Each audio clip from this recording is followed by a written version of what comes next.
honored to have Micheál Martin, taoiseach, Ireland. It's a special place, and he's a very special guy. He did it the hard way also. He served, and then he took a little time off, and then he served again. I've heard about that. That happens on occasion. And he's done very well. And we knew each other from a long time ago. But it's a great honor to have you in the Oval Office and have you at the White House. We have tremendous business relationships with Ireland, and that will only get stronger. The relationship we have personally and every other way is very, very strong and very, very good. So I just want to welcome you to Washington, D.C. and to our country, and thank you very much. May I thank you, President. It's a great honor for me to be here to celebrate St. Patrick's with you. Right. And I thank you for your hospitality and the warmth of your reception. And I commend you in terms of the work that you're doing, particularly in terms of the pursuit of peace, which we discussed earlier. And I think that's going well. And you really have, in the first sort of 100 days of this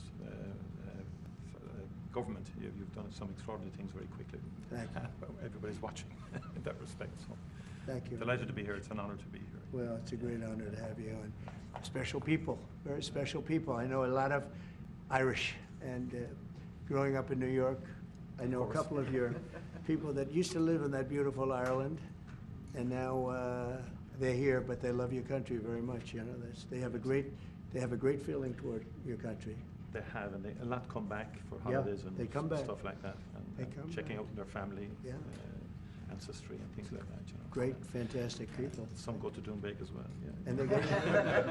We love Doonbeg. I love them. I don't know if I'll ever see it again. Maybe I won't, but we would like I to think come I back will. and see it. We'll get there. We're going to get there. It's a beautiful place, wonderful place. Any questions, please? Mr. President, on tariffs, how far Yeah, please. worried? President Trump, how worried are you about the counter tariffs from the EU, which were announced yesterday? And also, how worried should Ireland be, given the fact that it has a massive trade surplus with the US, over $50 billion? Micheál Martin might be quite nervous about what you're going to tell him to do. Well, I don't think he looks nervous to me. And if he was nervous, he wouldn't show it. No, we do have a massive deficit with Ireland, because Ireland was very smart. They took our pharmaceutical companies away from presidents that didn't know what they were doing. And, you know, it's too bad that happened. It's a tremendous job I give. Look, the Irish are smart. Yes, smart people. And you took our pharmaceutical companies and other companies, but, you know, through taxation and proper taxation, they made it very, very good for companies to move over there. And we had presidents and people that were involved in this that had no idea what they were doing, and they lost big segments of our economy. The European Union treats us very badly. They have for years. I saw that. I had it out with them in my first term. It did well, but we had to solve other problems, and we did.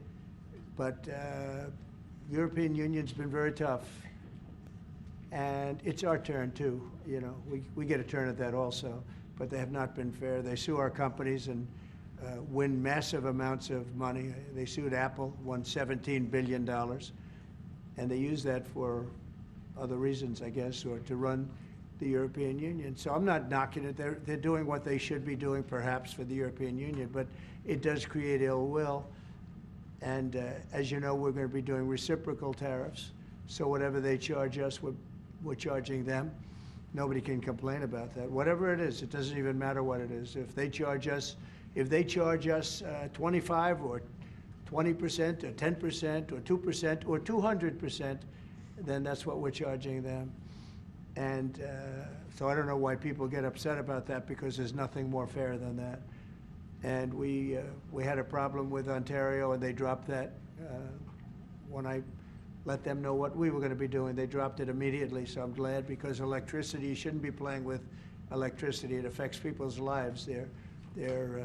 Actually their life. I mean, it can affect, depending on weather, it can affect their life, so we can't do that. And it doesn't make sense that our country allows electricity to be made in another country and sold into us. Who did that deal for the United States? Okay, I looked at that long ago, and I said that's not something that's very smart. So we've had a lot of bad trade policies, and yet we're doing very well right now. But we're doing well because I won the election. If I didn't win the election, you would have had a very bad period. I think a lot of the stock market going down was because of a really bad 4 years that we had. When you look at inflation and all of the other problems that were, I mean, wars and inflation and so many other problems. But we're going to have very good years. We're going to have, we had, I don't know if you saw a little thing like the cost of eggs, little to you, but big to people out there, down almost 30% in the last few days. We got it down. We did a lot of things. We have a great Secretary of Agriculture, and we did a lot of things that got the cost of eggs down very substantially, and so many other things. A very big thing that I'm very happy with is oil is down to $65 a barrel, and that's faster than I would have attempted. We put on the gas, we stepped in the gas in order to get oil, and what's happening. So we're getting that down, and when energy comes down, prices are going to be coming down with it. So in a very short period of time, we've done a very good job. And I think that the tariffs that we're talking about, and again, reciprocal, I think that the tariffs, there are some cases where they're a little beyond reciprocal because, you know, we've been abused for a long time as a country. We have been abused really for a long time, and we will be abused no longer. Okay. Are you going to retaliate to the EU retaliation? Education, sir, would you describe for us, is this meeting your vision by cutting about half the workforce? And what responsibility do you feel to the civil servants who have now lost their jobs? Many of them worked at the Department of Education during their first term. Sure, I do. I feel very badly, and but many of them don't work at all. Many of them never showed up to work. Many of them never showed up to work, Kelly, and unfortunately, and that's not good. And when we cut, you know, we go, and that's what I had a number of meetings with a lot of people over the last couple of months. When we cut, we want to cut, but we want to cut the people that aren't working or not doing a good job. We're keeping the best people, and Linda McMahon is a real professional, actually a very sophisticated business person, and she cut a large number, but she kept the best people, and we'll see how it all works out. But our country was run very badly. I mean, whether it was that or contracts that were signed that was so bad, so obviously bad, and I go through them in speeches. I could go through them all day long. I could read for billions and hundreds of billions of dollars. And all of that fat and waste and fraud and abuse is being taken out. But it's incredible what's happened. Now, Department of Education's, maybe more so than any other place, has a lot of people that can be cut. They're, number one, not showing up to work. Number two, they're not doing a good job. And if you take a look at our education process, and if you look at the charts, because they have numerous charts where they do the top 40, we're at number 37, 38, 39, and 40. And recently they hit, during Biden's last few days, they hit last. So they were number 40, and yet we're number 1 in cost per pupil. So it's pretty bad. But we have a dream. And you know what the dream is? We're going to move the Department of Education. We're going to move education into the states so that the states, instead of bureaucrats working in Washington, so that the states can run education. And you have Norway, you have Denmark, you have Sweden, you have Finland, you have various countries that do very well. You also have China that does very well in education, which is a pretty big tribute to China, I must say. 1.4 billion, and they're in the top 10, and it's pretty amazing. So we can't blame size anymore. You know, normally you'd blame size. It's too big, how can you do it? But China does it. So we think when you move it back to Iowa and Indiana and all the states that run so well, there's so many, I could name 30, maybe almost 40. Those will be as good as Denmark, those will be as good as Norway, and they'll be as good as any of these. I believe they'll be as good as any. Now then you're gonna have 10 that won't be so great. You're gonna have 5 that will not be good at all, but we'll work with them and we'll get them to be good. But what we wanna do is always school choice, but we're gonna do school choice, and we're doing it. But we want education to be moved back where the states run education, where the parents of the children will be running education, where governors that are doing a very good job will be running education, not run. I drive through the city and I see like so many buildings, Department of Education, Department of big buildings, and by the way, they're empty. Nobody shows up to work. So I think Linda did a very good job. Mr. President, do you have a meeting with Vladimir Putin scheduled or a conversation? What would be your message I to him? won't comment on that, but we had a great success yesterday. We have a full ceasefire. If it kicks in, we have to see. It's up to Russia now. But we've had a good relationship with both parties, actually, and we'll see. We'll be knowing people are going to Russia right now as we speak, and hopefully we can get a ceasefire from Russia. And if we do, I think that would be 80% of the way to getting this horrible bloodbath finished. It's a bloodbath is taking place over there. On average, 2,000 to 3,000 young people a week are being killed in that stupid war that would have never happened if I were president. So we have people going over there, Mr. VP. Do you have anything to say about it? Because you're very much involved. What's going to happen? Well, we've got some conversations that are happening on the phone and in person with some of our representatives over the next couple of days. As the president said, we think that we're in a very good place where the Ukrainians have agreed to a ceasefire, and we're now going to see whether we can get the Russians to agree to a ceasefire too, and we'll certainly have news on that when we find out that news. Are you confident that Vladimir Putin will keep the ceasefire, considering that he's broken them in the past? We haven't spoken to him yet with substance, because we just found out and we just were able to get Ukraine to agree. So we're going to know very soon. I've gotten some positive messages, but a positive message means nothing. This is a very serious situation. This is a situation that could lead to World War III. And Biden should have never let it happen. Incompetence allowed this to happen. This shouldn't have happened. October 7th in the Middle East should have never happened with Israel. The horrible leaving, the way they left Afghanistan should have never happened. Inflation should have never happened. You know, we have great inflation numbers, by the way, just got released. Inflation is way down, and it's based on what we've done, and we've done it in a very short period of time. You know, we had virtually no inflation. For 4 years, we had almost no inflation, and when these characters took over, we went from no inflation to the worst inflation probably in the history of our country. So it's very interesting. Go ahead. Are you going to retaliate against me? And by the way, I have to speak of inflation. I love these socks. What's with these socks? It's in honor of the Taoiseach. I'm trying to stay focused, but I'm very impressed with the VP's socks. Mr. President, I would say to you that the United States is recognised as having such an important role in the peace process, and yet half the parties from the Northern Ireland government have decided not to come to the St. Patrick's Day celebrations. They haven't, what? They haven't come over, they're boycotting the St. Patrick's Day celebrations. What are they boycotting? They are talking about your position on Gaza as one of the reasons why they Oh, I haven't heard that. I really haven't heard that. Look. Can I just say, I've got to pay Yeah. tribute to the President on the peace initiatives. The one thing we've learned in Ireland about the peace process that you've just spoken about, and I recall back in the early 90s, when the first tentative steps to get peace in Ireland, people criticised people like John Hume or people like Albert Reynolds, the then Taoiseach. But they kept going. And when we got that ceasefire in 1993, okay, it took a number of years to get the comprehensive peace settlement.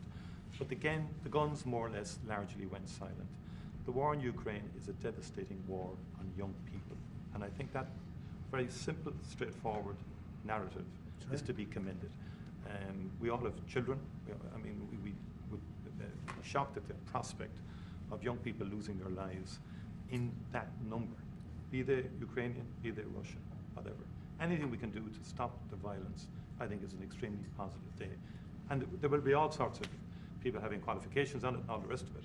It's our job then to work on it and to try and build it, Europe, US, and everything. I will say, and thank you for that, but I will say, last week 2,500 young people died while we sit here and talk. Yeah. And while they talk about peace, but they've been talking about peace. This should have never happened. This war should have never happened. It would have never happened if I was president. That's what makes me more angry than anything else, because you've had far more people die than they report, than these people report, for whatever reason. But you had far more people. The numbers are far more devastating. You'll find that out someday. And it doesn't affect you very much.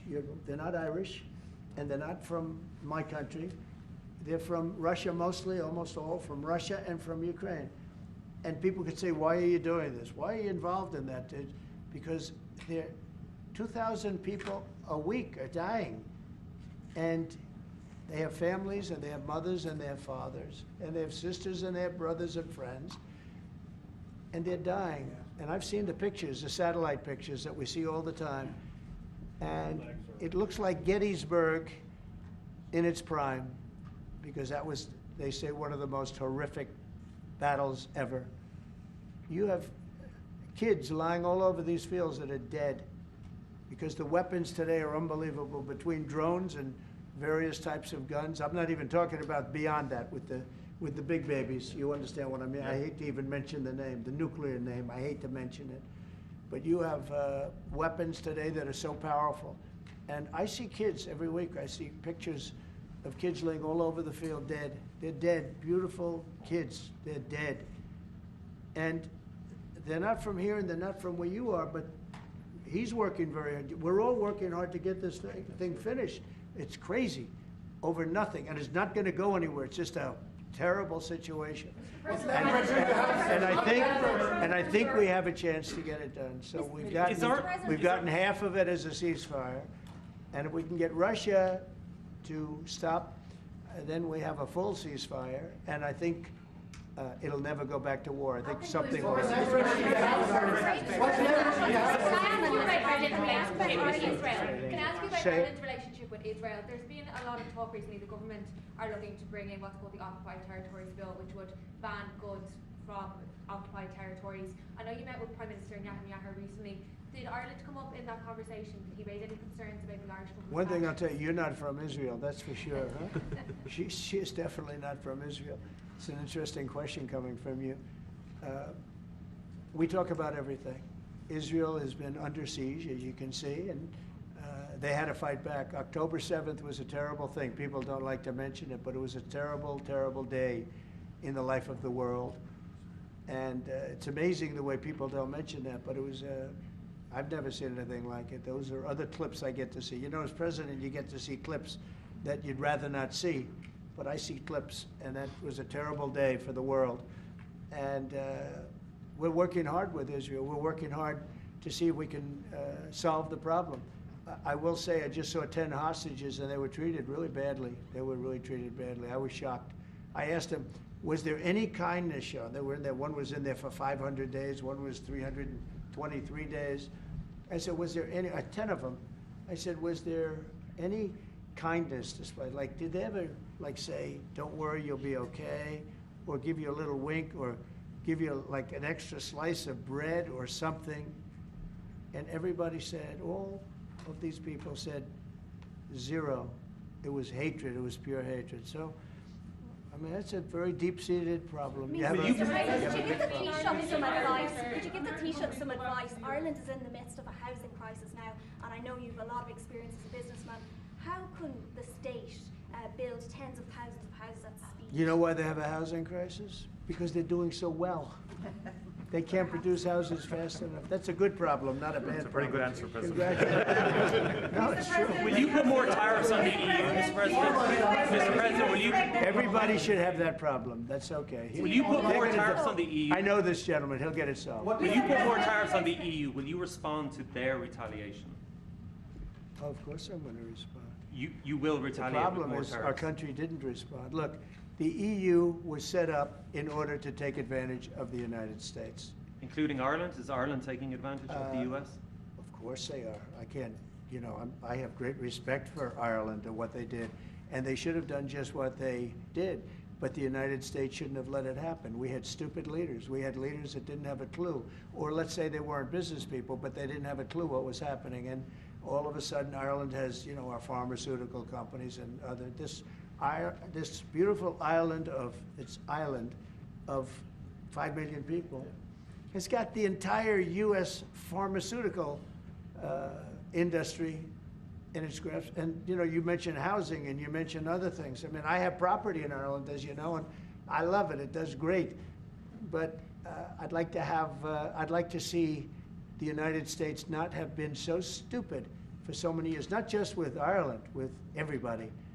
You know, I looked at trade deals. I was telling the group yesterday, I looked at trade deals in term one. It's one of the reasons I decided I had to do this, because somebody had to straighten it out, and I didn't see anybody that was going to. I looked at trade deals that were so bad, I'd actually say, how is it possible that this could have happened? Who would have been so stupid to let these deals happen?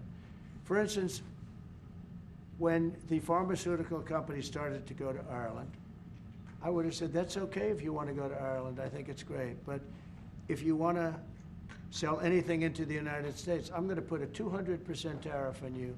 So you're never going to be able to sell anything into the United States. You know what they would have done? They would have stayed here.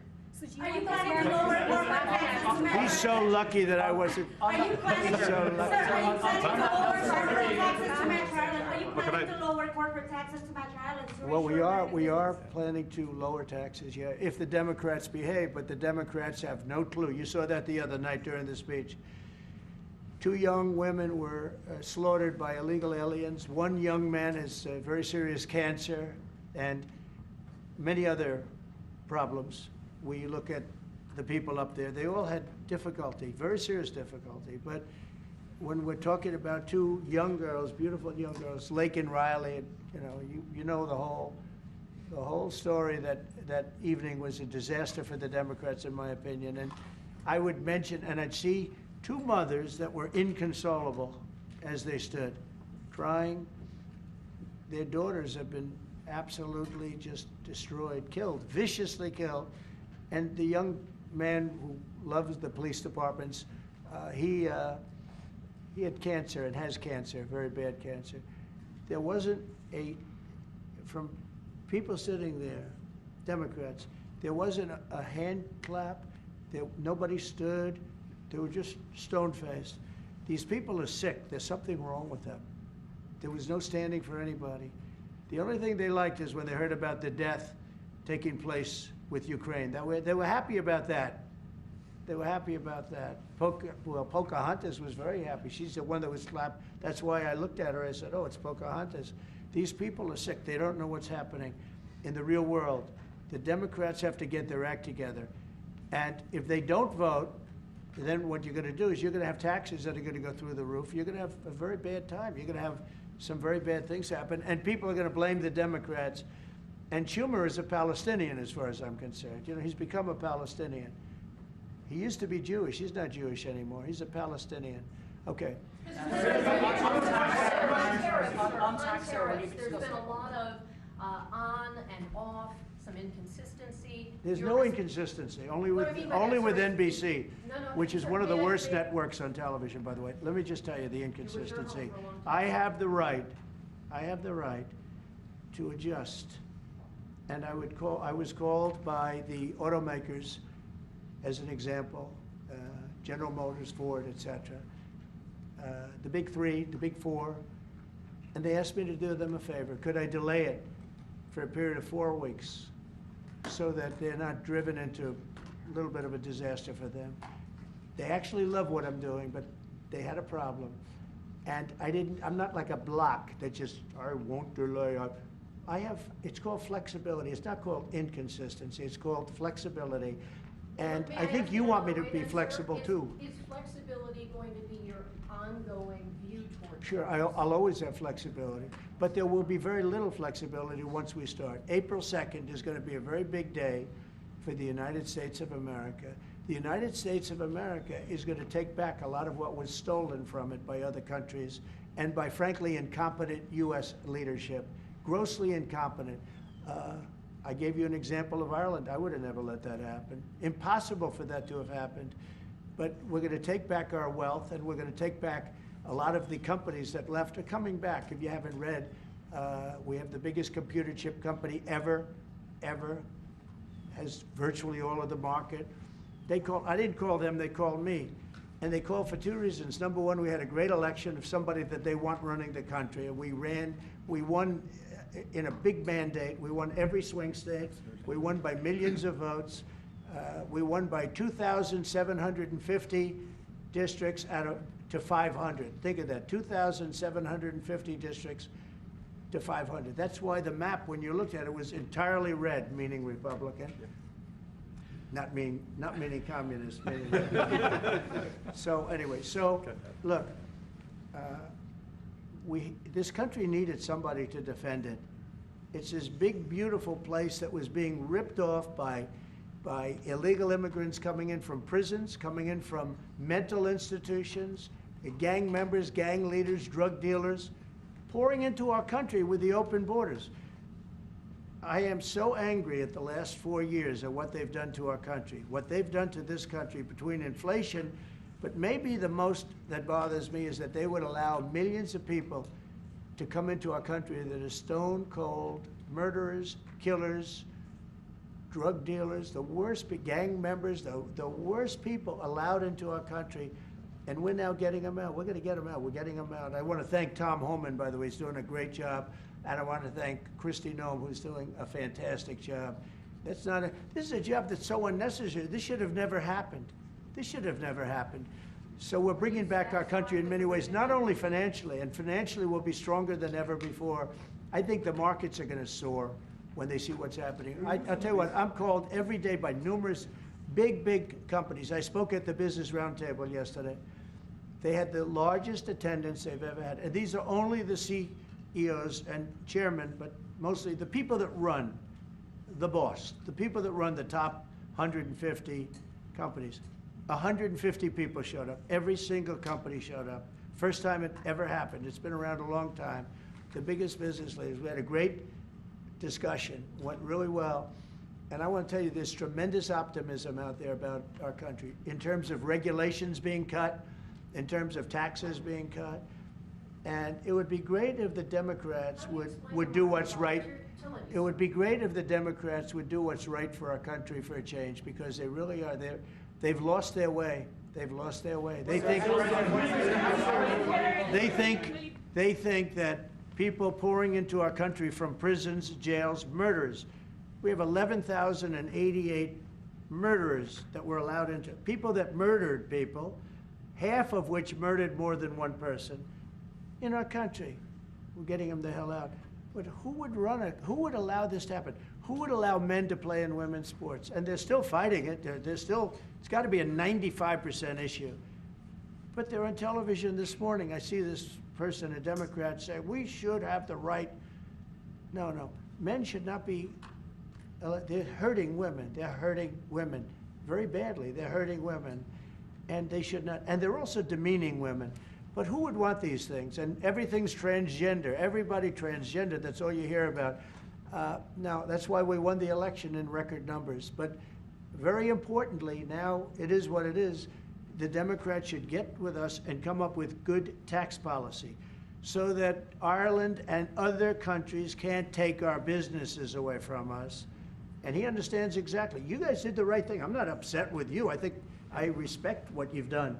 You've done a great job. But our people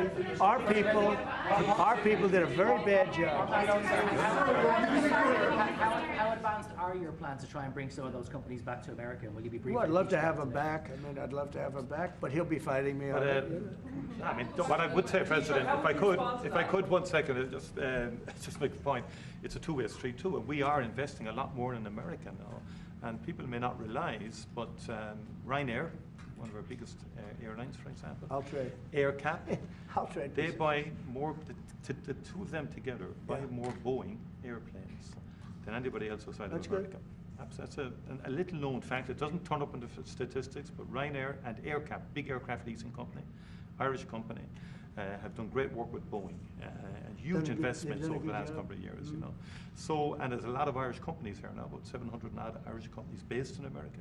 Glanbia, Smurford, Waterrock, I was saying to you this morning, Vice President. A lot of them creating thousands of jobs in America.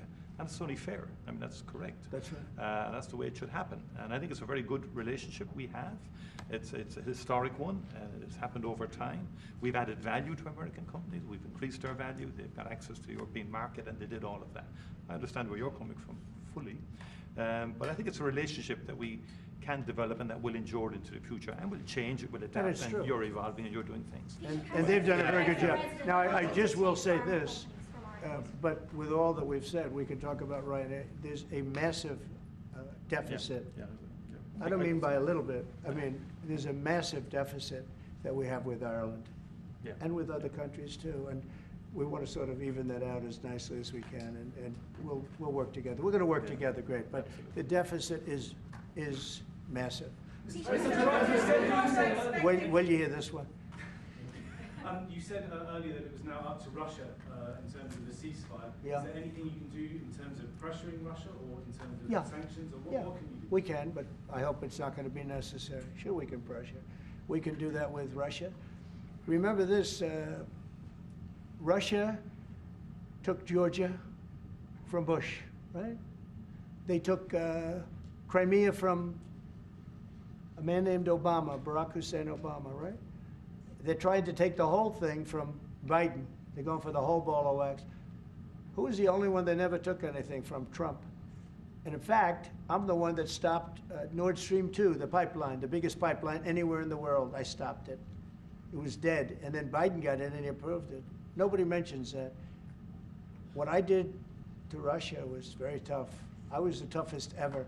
But nope, they never took anything from me. They took them from Obama and Bush, and they took it from Sleepy Joe Biden. With Biden, they wanted to take the whole country, but I think I've stopped that, but we'll see. But yeah, there are things you could do that wouldn't be pleasant in a financial sense. I can do things financially that would be very bad for Russia. I don't want to do that because I want to get peace. I want to see peace, and we'll see. But in a financial sense, yeah, we could do things very bad for Russia. It would be devastating for Russia, but I don't want to do that because I want to see peace.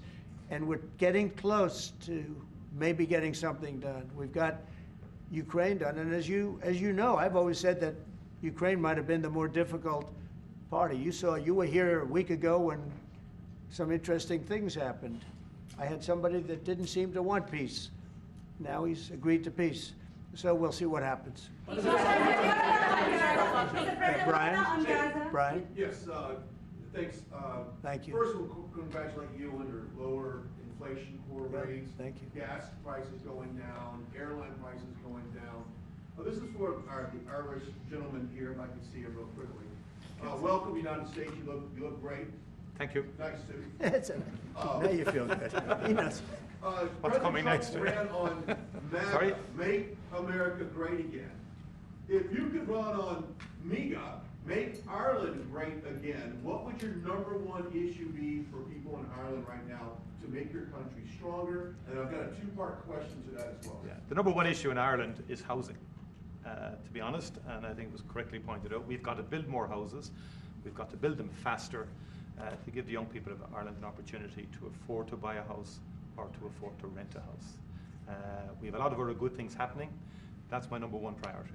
Wonderful. Are you trying to and my service second the part question to this, Ireland is known for very happy, fun-loving people, great attitude, many in this room right now that I've met. Why in the world would you let Rosie O'Donnell move to Ireland? I think she's going to lower your happiness level. That's true. Thank you. I like that question. Mr. Do you know you have Rosie O'Donnell? Commissioner, Do you know who she is? Do you know who she is? Yeah. I'm joking. You're better off not. You're better off not knowing. Prime Minister, are you expecting to inform the President your views on Gaza, considering that you have diametrically opposed positions on the state of Palestine? Your country is one of 3 in Europe that recognizes the state of Palestine. Are you expecting to discuss this with the President? Are you expecting to inform him? I don't have to inform the President. He's very well clued into the whole situation. We shared the President's, again, unrelenting focus on peace.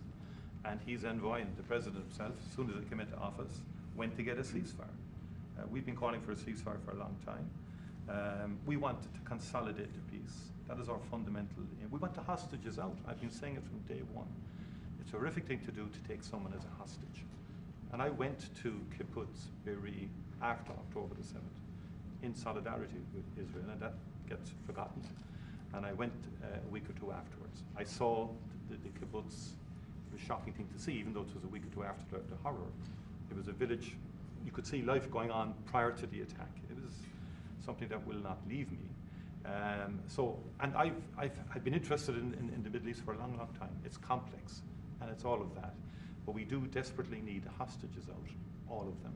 It's far too long. Let me finish. And then we need a ceasefire. We need to consolidate that. We need a surge of humanitarian aid into Gaza. Because again, there's too many children and too many people starving and so on. Just too many.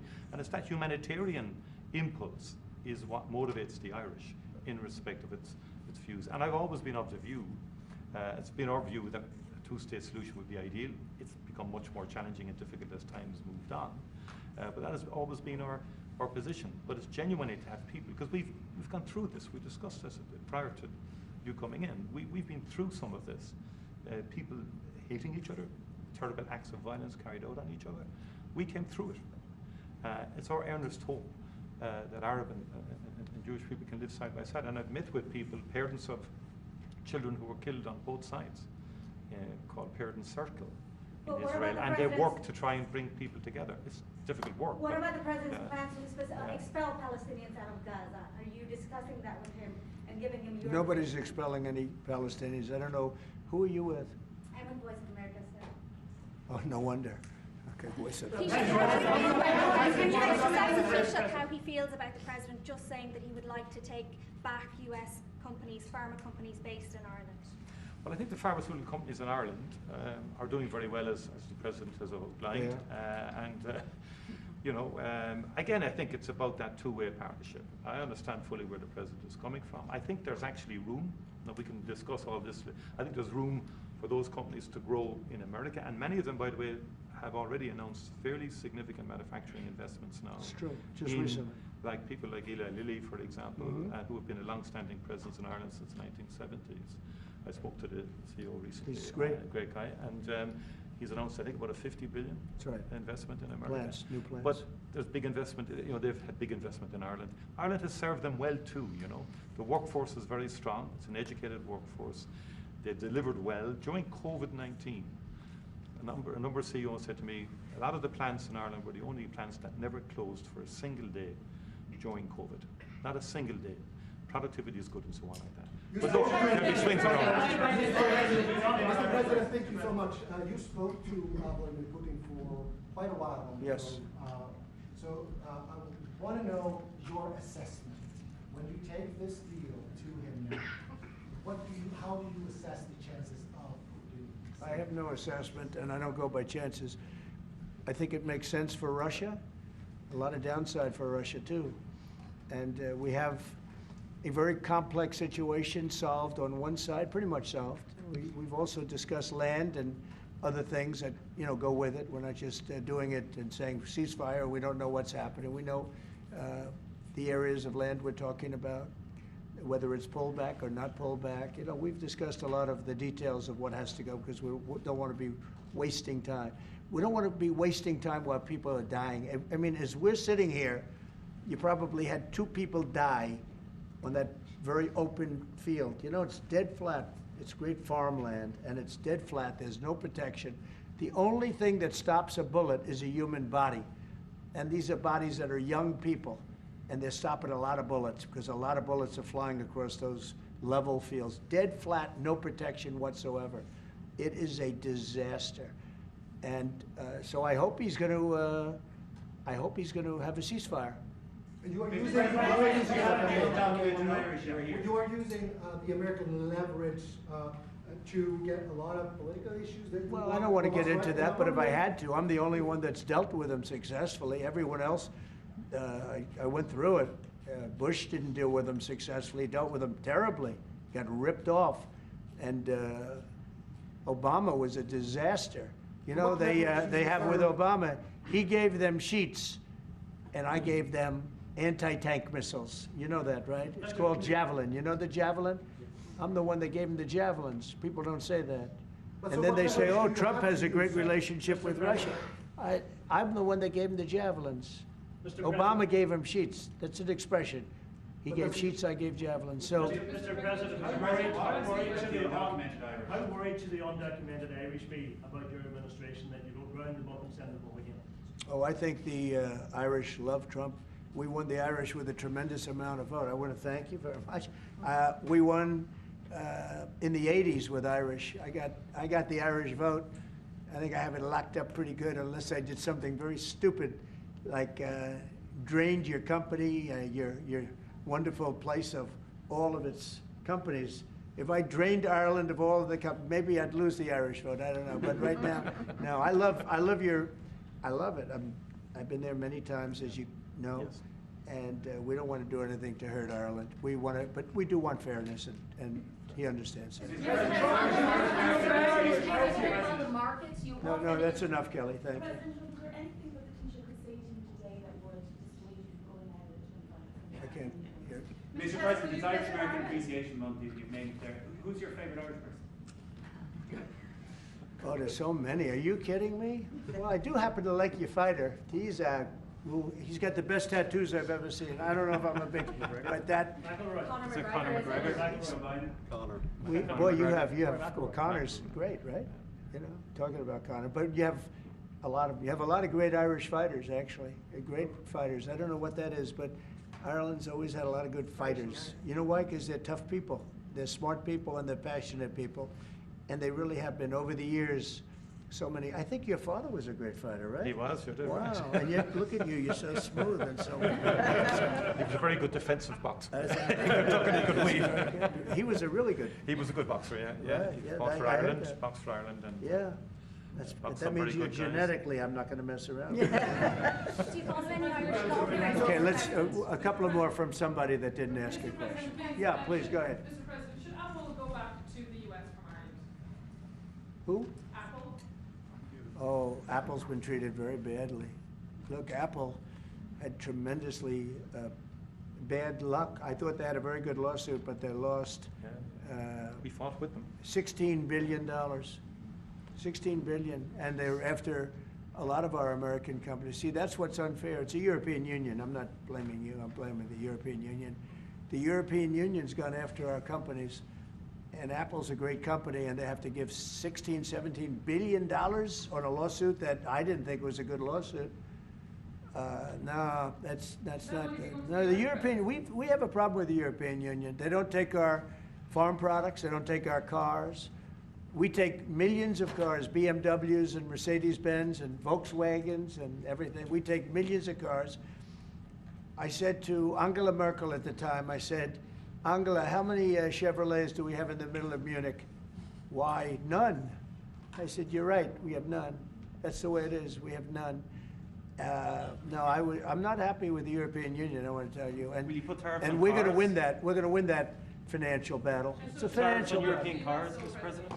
Tariffs on European cars, is that something you're going to consider? Oh, absolutely, I will do that. Mr. President, Think of it, they have millions of cars coming in, millions and millions of cars. One of probably the largest. Japan's very big too, but and they don't accept our cars. We make great cars. They don't have our cars, but we have their cars. They don't have our farm products. We have the greatest farmers in the world. They don't accept our farm products, and we accept theirs. So, you know, things are going to change unless they do what they have to do, and they know what they have to do. This is not going to be a tough battle. In my opinion, not going to be tough. Just like when Ontario charged us, everybody said, oh, they just charged. I said, this will be won in 1 hour.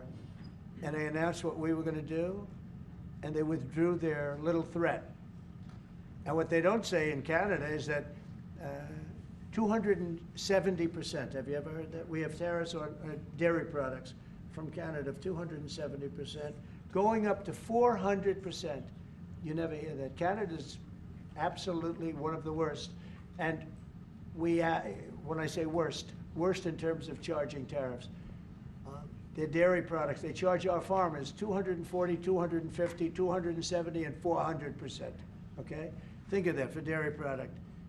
And we charge them like peanuts. You know why? Because we've been improperly run for so many years. I had that all settled in my first term. But then, of course, Biden, you know, he let everything go to hell. One of the things we did is we took from China hundreds of billions of dollars, and I have great respect for President Xi. But he understood that. He understood it was a one-way street, and you can't have a one-way street. Okay? One more question. Can you say which countries you might target in your next travel ban? Say it. Can you say which countries you might target in your next travel ban? Wouldn't that be a stupid thing for me to say? I said, which countries am I going to target for the next travel ban? As part of the, Can you believe somebody would ask that question? as part of the Tariff specifically you're going to put on Ireland? Well, we're going to talk. We're going to be talking really to the European Union. You know, I will tell you this one little. We'll end it with this. So I have a property, a big property in Ireland that you know well. It's one of the most highly rated hotels in all of Europe. It's beautiful. Doonbeg. It's a beautiful 600 acres on the ocean, and everybody knows it. And we have a beautiful hotel. And I was going to do a project there, a big expansion of the place. This was when I was a civilian, before the presidency, before I even thought about the presidency. But I was going to do a really beautiful expansion of because it does very well. And I got the approvals from Ireland so quickly. They were so professional. They wanted it. You know, it's economic development, it's jobs, it's construction jobs, a big expansion, beautiful expansion. But I was told something that bothered me. They said, sir, you also have to get approved by the European Union. I said, why do I have to go to the European Union to expand a hotel that's in Ireland? They said, well, that's the way it is. I say, well, shouldn't that go fast? They said, no, it'll take at least 7 years. You gave me the approval in about 4 weeks. It was a beautiful, professional. If you took 4 years, you wouldn't have done a better job. You know, everything was done environmentally, everything. There's no reason to take very long. I had everything from Ireland in 4 weeks. And then I hired somebody. He said the process will be from 5 to 7 years. And I said, oh, really? And then I found out that they weren't playing games. Now think about how bad that is for your country. So that was my first experience with the European Union. And I dropped the project. I just said, I'm not going to do that. I'm not going to go 7 years to expand something. But I have to, I'll hand it to Ireland. You were so professional, so good. But I don't know why. European Union had to approve it. And with them, it was deal. And that's the European Union. So it was a very bad experience I had. Just say, President, you have the distinction of being, I think, the only president that has physically invested in Ireland.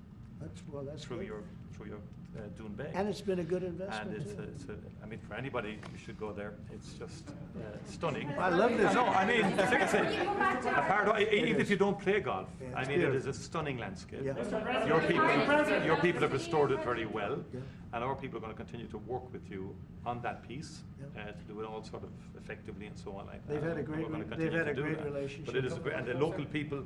My local councillor, Rita McInerney, texted me last week to say, tell President Trump to thank his family for the way they've worked with the local community and for the work that they've done.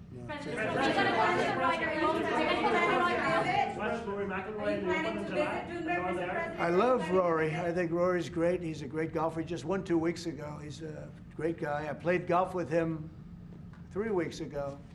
And he's really a fantastic player. He's in good form, too. When he played with me, he played very well, I can tell you. No, Rory certainly is one of the favorites. He's always going to be one of them. He's a very talented guy. He's a very good person, too. Are you planning to visit Doonbeg, Mr. President? I will. I'll get there sometime. I hope soon. In fact, if we meet, we'll meet at Doonbeg. Okay, I would love it. But I hope to be able to get there. Mr. President, does America have a future in NATO? What's it? Does America have a future in NATO? Well, NATO has to treat us fairly. If they pay their bills and if they do what they're supposed to do. When I first got involved with NATO, as you know, they weren't paying their bills. There were 28 countries, and most of them weren't paying. And I got them to pay. And they paid billions and billions of dollars. I made a certain statement that I'm not going to be involved with NATO unless you're going to pay your bills. And I was asked a question. If we don't pay, are you going to help us? I said, no, if you don't pay, you're saying you're delinquent, a real estate term. You're delinquent. You're not paying your rent. You're not paying your bills. If you're not paying your bills, I'm not going to help. And everybody we took in, your Secretary General will tell you, he was very generous to me. He said, I've never seen anything like it. Money came in by the billions and billions and billions of dollars, and NATO became much stronger. Now, NATO's expended a lot of that money in fighting this horrible war. It's too bad they had to do that, but they had the money from me. I was the one that got people to pay. The countries, most of the countries were not paying, or they were paying a very small amount. So we'll see. But NATO can be a force for the good, absolutely. Would you like to see Ireland join NATO, Mr. President? That's up to Ireland. Well, do you think Ireland and the EU are too close? Do you think that perhaps, like you said, We are very close. No, Ireland and the EU. Do you think there's too close a relationship there? Do you think there needs to be a separation, like you said, if you can't get planning permission when you can get it in Ireland, but you can't get it in the EU? Do you think? Well, look, I can just tell you about my personal experience. That Ireland treated me very well, and the EU was terrible, and they stopped really a magnificent addition. It wasn't a big deal from the standpoint of the world. It wasn't like the things we're talking about now, but it would have been a very beautiful addition. And they stopped it, which is bad for Ireland, and I don't know why. I don't know why it would take 5 to 7 years to get something approved, but that's what it was. Thank you all very much. Thank you. Thank you. We're headed out.